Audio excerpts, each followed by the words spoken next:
The Gunnar Runar 87 channel on YouTube seems oddly wholesome at first glance. It's owned by an Icelandic boy named Gunnar Runar Sigthorsson and contains a single 3.5-minute video of him confessing his feelings to the girl he loves. The title translates to English as My Confession to Hildur. In it, he says things like, Hún á nefna sérstakasta manneskja sem ég nokkuð tímann hitt.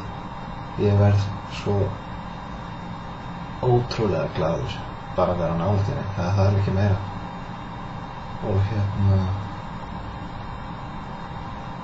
þetta ætlað þér því að ég held sig orðinn ástfanginn af þér. However, this seemingly heartfelt love letter turned out to be the key to solving one of the most horrific crimes in recent Icelandic history. And it all led back to Gunnar and the troubled life he had as a child.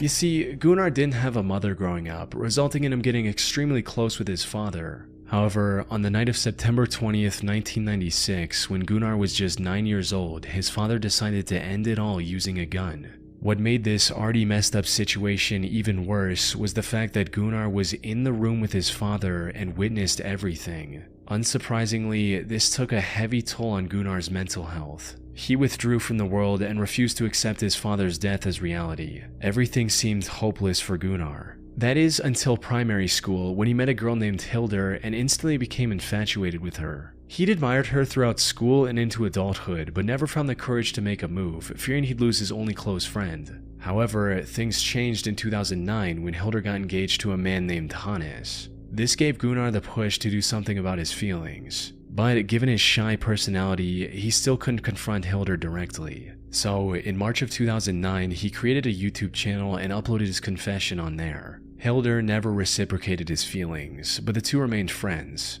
Even Hannes, Hildur's now husband, didn't seem to mind Gunnar's company, something he likely regretted deeply just a year later. It all went down on the 14th of August 2010. Hildur was invited to a party that Gunnar was attending as well. But things got a bit out of hand and Hildur ended up drinking too much and passing out. Given their closeness, the task of getting her home safely was handed to Gunnar. But instead of dropping her off at Hannes' house like he should have, Gunnar took her to his own home.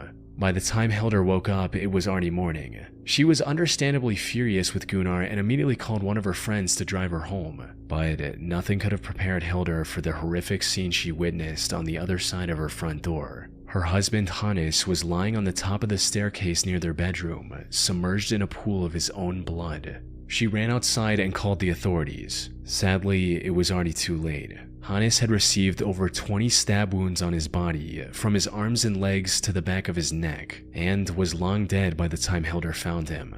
Given his condition, his death was ruled a homicide and investigators wasted no time in looking for the killer. And while they initially suspected one of his business rivals of committing this horrific crime, it didn't take long for investigators to find Gunnar's video confession to Hildur and bring him in for questioning. Gunnar denied knowing anything about it and was eventually let go due to lack of evidence. Fortunately, not all hope was lost, because not long after that, investigators found a bloody shoe print next to Hannes' bed.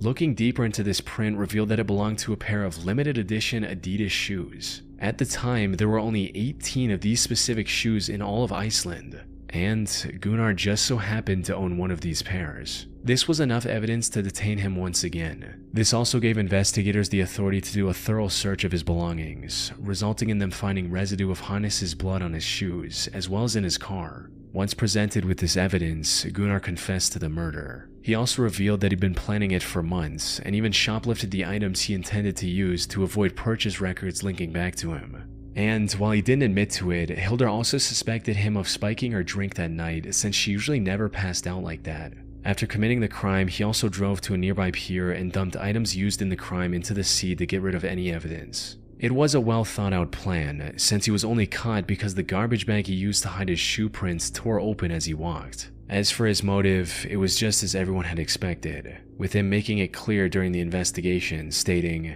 "I loved Hildur. She was supposed to be with me. She was not supposed to be with him." Surprisingly, he was found not guilty during his first trial on March 1, 2011 by reason of insanity stemming from his messed up childhood. However, the prosecution argued that he was fully aware of his actions and escalated the case to the Supreme Court of Iceland. Gunnar was found guilty on this second trial and was sentenced to 16 years in prison. This was already lenient given the brutality of his crime, yet he ended up serving only half of that sentence as well. He was released under supervision in July 2019 and now works at a local warehouse.